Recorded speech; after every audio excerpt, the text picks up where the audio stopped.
Indo British advanced pain clinic నొప్పి మాయం surgery దూరం ఫర్ అపాయింట్మెంట్స్ 9155515563.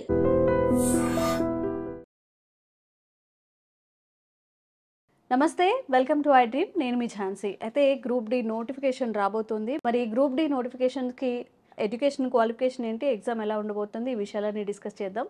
ప్రస్తుతం మనతో ఉన్నారు గవర్నమెంట్ జాబ్ గైడర్ అని చెప్పొచ్చు, వేదిక్ మ్యాథ్స్ టీచర్ నరేందర్ గారు. నమస్తే అండి. నమస్తే. సార్, అంటే చాలామంది కన్ఫ్యూజన్ ఉంది గ్రూప్ డి అప్లై చేసుకోవడానికి. 10th క్లాస్ క్వాలిఫికేషన్ సరిపోతుందా, లేకపోతే ఐటీఐ చేస్తే సరిపోతుందా అని చెప్పి. అంటే దీని మీద ఉన్న డౌట్స్ అన్నీ ఎవరు అప్లై చేసుకోవచ్చు, ఎగ్జామ్ ప్యాటర్న్ ఎలా ఉంటుందో చెప్పండి. Okay madam. అయితే మనకి గ్రూప్ డి నోటిఫికేషన్ జనవరి 23 నాడు ఆన్లైన్ అప్లికేషన్ ఓపెన్ అవుతుంది. ఆ రోజు నుంచి స్టార్ట్ ఆన్లైన్ అప్లికేషన్ జనవరి 23 నాడు ఆన్లైన్ అప్లికేషన్ స్టార్ట్ అవుతుంది. అయితే మనకి కన్ఫ్యూజన్ క్రియేట్ చేయడానికి మెయిన్ కారణం ఏంటంటే, ఒకటి ఎంప్లాయ్మెంట్ నోటీస్ గవర్నమెంట్ అఫీషియల్ ఉంటుంది. ఎంప్లాయ్మెంట్ నోటీస్లో మనకి వేకెన్సీస్ ఎన్ని ఇచ్చాడంటే 32,000 వేకెన్సీ ఇచ్చాడు. 32,000 దాంట్లో క్వాలిఫికేషన్ నుంచి సరిగా ఇవ్వలేదు. సో చాలా మంది ఆస్పిరెంట్స్ ఏంటంటే 10th ఐటీఐ. అయితే రీసెంట్గా మనకి government of ministry of railways recently announce చేసింది. అంటే రీసెంట్లీ మనకి మినిస్ట్రీ ఆఫ్ రైల్వే నుంచి నోటీస్ వచ్చింది, క్వాలిఫికేషన్ ఏంటిదని క్లారిటీ ఇచ్చారు. సో ఎవరైతే ఆస్పిరెంట్స్ ఉన్నారో దీనికి 10th class qualification minimum 10th pass అయి ఉండాలి. ఐటీ ఉన్నా అప్లై చేసుకోవచ్చు, 10th క్లాస్ ఉన్నా అప్లై చేసుకోవచ్చు. సో గతంలో ఏమి ఇచ్చారంటే ఈ కన్ఫ్యూజన్ రావడానికి మెయిన్ కారణం, సో లాస్ట్ ఇయర్ 2019లో నోటిఫికేషన్ పడ్డది మనకి. 2019లో 103,000 ఉద్యోగాలు పడ్డది ఆర్ఆర్బి గ్రూప్-డిలో. అప్పుడు ఏంటంటే క్వాలిఫికేషన్ 10th క్లాస్ అని ఇచ్చాడు. కానీ తర్వాత వాళ్ళు ఏం చేశారంటే రైల్వే డిపార్ట్మెంట్ నెక్స్ట్ రాబోయే నోటిఫికేషన్లో ఐటీఐ పెడతామని చెప్పేవారు. ఒక షార్ట్ నోటీస్ ఇచ్చారు. నెక్స్ట్ రాబోయే నోటిఫికేషన్లో 10th ప్లస్ ఐటీఐ ఉంటాయని వాళ్ళు మెన్షన్ చేశారు. సో అది కన్ఫ్యూజన్ క్రియేట్ అయింది. తర్వాత నెక్స్ట్ చాలా మంది ఆస్పిరెంట్స్ ఏమన్నారు, నెక్స్ట్ రాబోయే నోటిఫికేషన్లో 10th ప్లస్ ఐటీఐ ఉంటుంది కాబట్టి చాలా మంది ఐటీఐ చేసుకుంటారు. గవర్నమెంట్ అనౌన్స్మెంట్ షార్ట్ నోటీస్ పెట్టింది 19 తర్వాత రాబోయే నోటిఫికేషన్లో మీరు ఎవరైతే గ్రూప్ డి నోటిఫికేషన్స్ వెయిట్ చేస్తున్నారు ఆస్పిరెంట్స్, రాబోయే నోటిఫికేషన్ 10th ప్లస్ ఐటీఐ ఉంటాయని చెప్పారు. తర్వాత ఏం చేసింది, ఇప్పుడు నోటిఫికేషన్ పడ్డది మేడం. ఇప్పుడు నోటిఫికేషన్ పడ్డ తర్వాత గవర్నమెంట్ మళ్ళీ ఒక షార్ట్ నోటీస్ ఇచ్చింది మినిస్ట్రీ ఆఫ్ రైల్వే నుంచి. సో మంచి మేము మాడిఫై చేస్తున్నాం మళ్ళీ దాన్ని. 10th class open market level 1 అనేది రైల్వేలో ఫస్ట్ కేటగిరీ అనమాట, లెవెల్ 1 పోస్ట్ గ్రూప్ డి అని. సో దీనికి ఓపెన్ మార్కెట్లో minimum 10th class qualification, 10th class ఉండొచ్చు అండ్ ఐటీ కూడా అప్లై చేసుకోవచ్చు. దీనికి ఆన్లైన్ అప్లికేషన్ జనవరిలో మనకి 23 ఆన్లైన్ అప్లికేషన్ ఓపెన్ అవుతుంది. అదేవిధంగా మనకి ఫీజు వచ్చేసి 500 ఓబీసీ వాళ్ళకి and unreserved category. SC ST 250 rupees. ఇది మనకి ఆన్లైన్ అప్లికేషన్. ఇప్పుడు కన్ఫ్యూజన్ క్రియేట్ ఏం లేదు, క్వాలిఫికేషన్ అయితే 10th class minimum 10th pass అయి ఉండాలి. వాళ్ళు ఇచ్చిన వేకెన్సీ 32,000, ఇంకా దీనికి పెరుగుతుంది ఛాన్సెస్. 32,000 వేకెన్సీ ఉండదు, ఇది ఒక 60,000 దాకా ఉండొచ్చు. అంటే ఎక్కువనే ఉండొచ్చు, మినిమం తక్కువ అయితే ఉండదు. వాళ్ళు ఇచ్చిన 32,000 కాకుండా ఇంకా ఎక్కువ ఇంక్రీజ్ అవుతుంది. ఎవరైతే ఆస్పిరెంట్స్ గ్రూప్ డి జాబ్ కావాలనుకున్న వాళ్ళు 10th క్లాస్ క్వాలిఫికేషన్ తోటి ఇక్కడ ఈజీగా క్రాక్ చేయవచ్చు. ఓకే, అంటే ఎగ్జామ్ ప్యాటర్న్ ఎలా ఉంటుందండి? ఇది కూడా ప్రిలిమ్స్ మెయిన్స్ అలానే కండక్ట్ చేస్తారు? దీనికి ఒకటే ఎగ్జామ్ ఉంటుంది madam, CBT computer based test ఉంటుంది. దీనికి ఒకటే ఎగ్జామ్. దీంట్లో మనకి first mathematics 25, reasoning 30, science 25, GS 20. Total 100 questions. 100 questions 90 minutes time, 1/3 negative. 90 minutes 1/3 negative అనమాట. సో దీంట్లో మనకి ఈ 4 సబ్జెక్టు ఇక వెయిటేజ్ ఎక్కడ ఎక్కువ ఉందంటే మ్యాథ్స్లో ఉంది, రీజనింగ్, అదేవిధంగా జనరల్ సైన్స్. సైన్స్ ఎక్కువ వెయిటేజ్. అంటే మనకి పెద్ద వరి అవసరం లేదు. సైన్స్ అంటే మనకి స్కూల్ బుక్స్ అనమాట, ఎన్సీఆర్టీ సెంట్రల్ గవర్నమెంట్. ఎందుకు సెంట్రల్ గవర్నమెంటే ఎగ్జామ్ నిర్వహించి సెంట్రల్ గవర్నమెంట్ కాబట్టి ఎన్సీఆర్టీ అనే బుక్స్ ఉంటాయి 9th క్లాస్ 10th క్లాస్. ఈ బుక్స్ కాన్సెప్ట్ నేర్చుకుంటే కానీ easily score 25 marks out of 25. ఈ కాన్సెప్ట్ నేర్చుకున్న తర్వాత మీరు ఏం చేయాలి, ప్రీవియస్ పేపర్ చేయాలి. గతంలో జరిగిన 2018లో 19లో జరిగిన పేపర్స్, గ్రూప్ డి పేపర్స్ దాదాపుగా 10,000 క్వశ్చన్స్ ఉన్నాయి. సో మీరు ఫస్ట్ ఏం చేయాలి, మ్యాథ్స్ క్లాస్ నేర్చుకోండి, వీడియోస్ కానీ చూడండి, కాన్సెప్ట్ నేర్చుకోండి. తర్వాత ప్రీవియస్ పేపర్ చేయండి, క్వశ్చన్స్ ఎలా వస్తుంది. ఏ ఎగ్జామ్ కైనా ప్రీవియస్ పేపర్ సిలబస్ డెఫినెట్లీ చేయాలి. ఎందుకంటే ప్రీవియస్ ఎలా ఆడుతుండే మీకు తెలవాలి కదా మేడం. ఏదో గుడ్డిగా ప్రిపేర్ కాకుండా ఫస్ట్ ఏంది సిలబస్, ఫస్ట్ నోటిఫికేషన్ చూడండి, ఫస్ట్ నోటిఫికేషన్ రీడ్ చేయండి. సిలబస్ ఏమి ఇచ్చాడు, మన నోటిఫికేషన్ మెన్షన్ చేస్తాడు mathematics syllabus, reasoning syllabus, GK syllabus, science syllabus, దాంట్లో మెన్షన్ చేస్తాడు. దాని అనుగుణంగా నెక్స్ట్ ఏం చేయాలి, మీరు ప్రీవియస్ ఫస్ట్ ఏం చేయండి, ప్రీవియస్ పేపర్ చేయండి. చూడండి, ఒకసారి చేయకండి, చూడండి క్వశ్చన్స్ ఏ టాపిక్స్ అడుగుతున్నాడు. తర్వాత ఈ మన నోటిఫికేషన్ ఇచ్చారు కదా, ఆ టాపిక్స్ సింక్ చేయండి. అప్పుడు ఏం చేసి మీకు క్లారిటీ వస్తుంది. అవును. తర్వాత మీరు క్లాస్ వినండి, ఆన్లైన్ అండ్ ఆఫ్లైన్ ఎక్కడైనా వినండి, కానీ ప్రీవియస్ మస్ట్ చేయాలి. సో అదే ట్రైనింగ్ లో పాసిబుల్ ఉంది రావడానికి, కాబట్టి యూ కెన్ ఈజీలీ స్కోర్ మంచి అనమాట.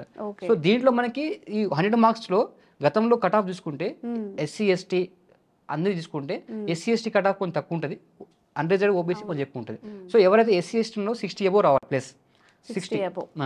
ఎవరైతే OBC and unreserved category so at least 75 to 80 out of 100కి యావరేజ్ చెప్తున్నాను. 70 to 80 వరకు తీసుకుంటే మీకు పాసిబుల్ ఉంటుంది. అయితే మనకి 70 to 80 unreserved and OBC category తీసుకుంటే మనకి క్వాలిఫై అవుతారు అనమాట. అంటే మీకు జాబ్ వస్తే 70 to 80 ఛాన్సెస్ ఉంటాయి జాబ్ రావడానికి. సో దీనికి CBT 1 అయిపోయిన తర్వాత నెక్స్ట్ ఫిజికల్ ఉంటుంది అనమాట. గ్రూప్ డిలో ఫిజికల్ 1000 కిలోమీటర్ ఉంటుంది, రన్నింగ్ 1000 కిలోమీటర్ మనకి గ్రౌండ్ లో 200 మీటర్స్ 5 రౌండ్స్ చేయాలి అనమాట. అంటే మేల్ కి సపరేట్ ఉంటుంది, ఫీమేల్ సపరేట్ ఉంటుంది దాంట్లో కేటగిరీ. కాకపోతే అది క్వాలిఫై నేచర్. మనకి జాబ్ డిసైడింగ్ ఏమో మెయిన్ ఎగ్జామ్ CBT ఒకటే ఎగ్జామ్, సింగిల్ ఎగ్జామ్ ఫిజికల్ అనమాట, తర్వాత అపాయింట్మెంట్. మరి గ్రూప్ డి లో సాలరీ ప్యాటర్న్స్ ఎలా ఉంటాయండి? హైక్స్ కానివ్వండి, కెరియర్ పాత్ ఎలా ఉంటుంది? సాలరీ వచ్చేసి మనకి లెవెల్ 1 కాబట్టి బేసిక్ పే 18,000 మరి దీనికి 18,000 బేసిక్ పే 18,000. దీంతో పాటు శాలరీస్ డిఫరెంట్ పోస్ట్ బట్టి ఉంటుంది.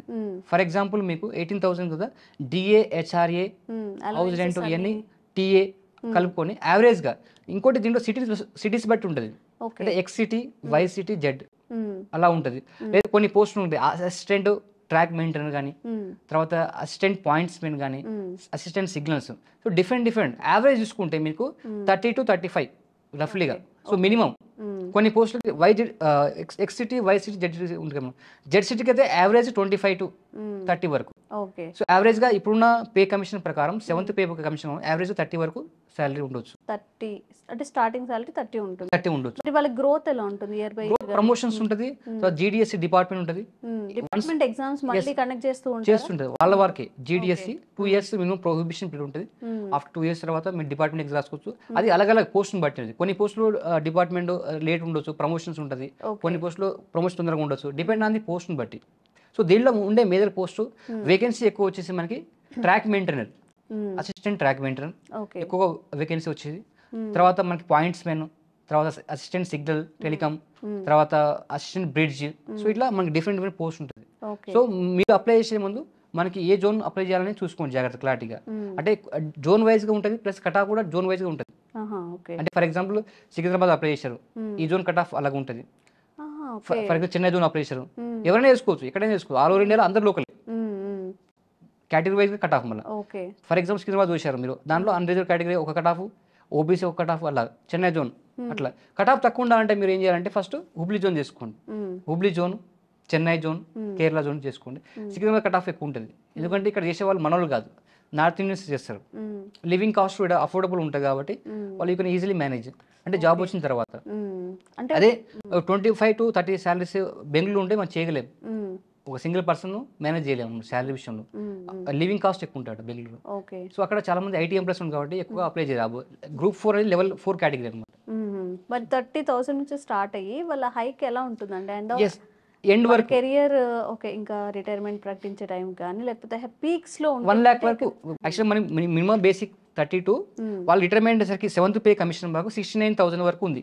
69,000 according to 7th pay commission. ఇప్పుడు మనం డిపార్ట్మెంట్ ఎగ్జామ్స్ రాసుకుంటూ అట్లా కూడా సాలరీ ఇంక్రీజ్ అవుతుంది. డిపార్ట్మెంట్ ఎగ్జామ్ రాసుకుంటే మనకి వేరే కేటగిరీ వెళ్తాం మనం. అంటే వేరే ఇప్పుడు ఫర్ ఎగ్జాంపుల్ లెవెల్ 1 ఉంది, లెవెల్ 2 వెళ్తాం అనమాట.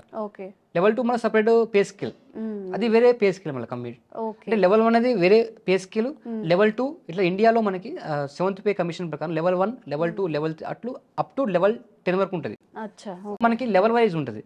సో ఇండియాలో మనకి బేసిక్ పే కమిషన్ లెవెల్ 1 అనమాట, సెంట్రల్ గవర్నమెంట్. లెవెల్ 1 to 11-10 వరకు ఉంటుంది. 11-10 అంటే UPSC, 11-7 వరకు అయితే SSC, అట్లా లెవెల్ 6 వరకు అయితే NTPC గ్రూప్ డి, లెవెల్ 1 ఏమో గ్రూప్ డి, లెవెల్ 6 వరకు ఏమో NTPC.